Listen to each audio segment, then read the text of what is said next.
I want to start with some good news. I mean, I think many of you in the room have been listening to the speakers this morning and have been hearing about impact investment and kind of changing the narrative from the social economy to an impact economy. And to some of you, this might be already kind of a lot of kind of input that's been thrown at you.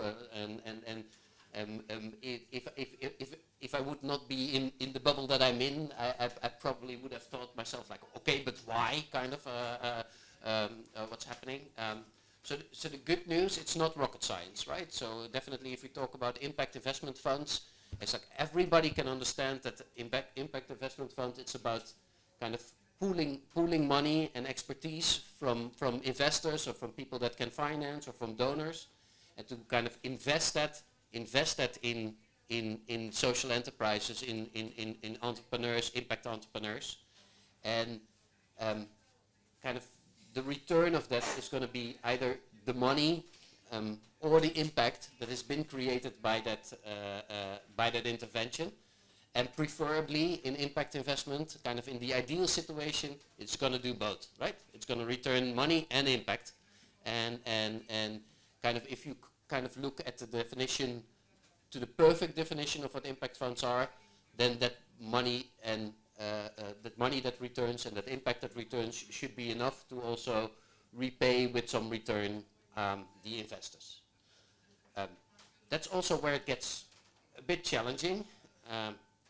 Not rocket science again, it's not like content-wise challenging, but like in practice challenging is you need a manager, you need someone to manage, you need someone to do the due diligence, to someone to kind of select all these companies, to kind of help these companies, support these companies to the next step, to see that the value that you want them to create is going to be created, or kind of make sure that you pull a certain plug if you see that the impact or the value is not created. So there's a lot of work for a team, and that costs of such a team usually need to be paid from the money, from the same money you raised for the investments.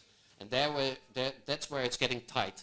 That's where sustainability comes into kind of a squeeze, because it's only often a small percentage of that money that can be used, and that it kind of is generally agreed that should be used for the management of that fund.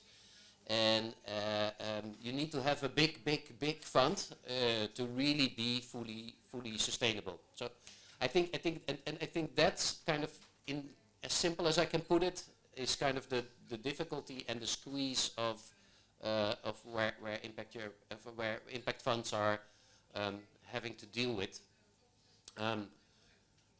So, having said that, or having that in mind, I would almost say, and I think we have the possibility to do that in the context of this project, to not start with the idea of creating something that is sustainable from the start. Because frankly, if you create something that is sustainable from the start, it's probably going to be undoable. I have not seen many impact funds being set up that were kind of 100% sustainable from the start. They always needed some support in grant funding or in kind of donors, or kind of to kind of support this first setup of the fund, to support this first phase of a fund. And I think the second option is to start with a model that is a bit more simple, that can allow you, I think Sanda already mentioned in her introductory words, that can allow you to rehearse and to practice what it is like to a fund and learn in practice. Because like what I noticed about my role as a fund manager, that if I don't watch out and I start my fund management calls, people are discouraged by the second call, because this is not possible, it needs to be that big, no, to be sustainable you need to. And if I do that, if I kind of go with all the perceptions like what is a fund supposed to be and what should a fund be, it's gonna be really difficult. But what we've seen was very successful also in our previous project in Eastern Partnership, is that we could set up kind of mechanisms that allow people to experiment in very simple ways in what it's like kind of to run a fund. And Now, and I see people in the rooms like, okay, but if this is not sustainable from the beginning, if this is costing so much effort and so much time, why would we set up a fund?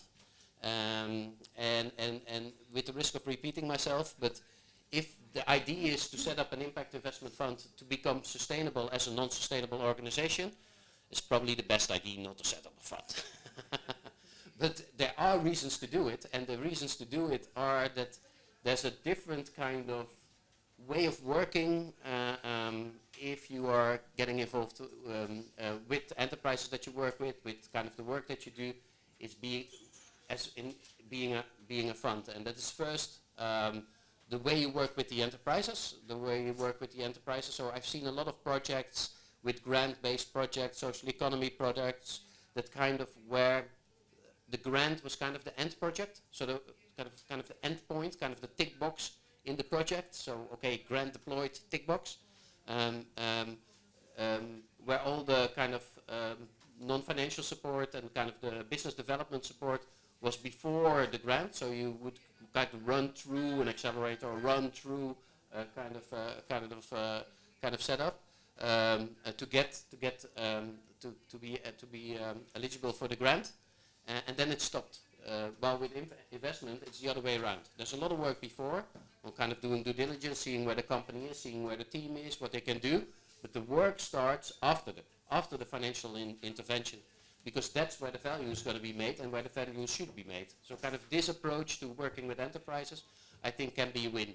The second thing that can be a win is if you start looking at grants as not as an end product or a tick box in a project, but as a catalytic pot of money that you can use to raise additional funding from donors, from local entrepreneurs, which was something that we saw a lot in Armenia and Georgia, for example, where local entrepreneurs with some additional money wanted to give back to society, wanted to give back to the organizations that helped them to become big, and they put in some money, often very small scale, so again it's more like rehearsing almost than that it's like really investment, but in the 1,000, 25,000, 30,000 euros they put in, and with that money on top of the EU grants we could kind of create different kind of products that could buy a 0% loan like Nevin was telling in the previous panel, or kind of these kind of projects, these kind of products, financial products. And it can also, it allows you kind of to learn. It allows you to learn and to work with these other models. And it's like, how do you make sure that this money returns? And under which conditions do you make sure this money returns? And what we saw in Armenia was, while they were doing this, there were also kind of other organizations, foundations locally in Armenia that started to knock on the door and say like, okay, you're an impact investor now. How can we join? We cannot invest in the vehicle as you structured it right now,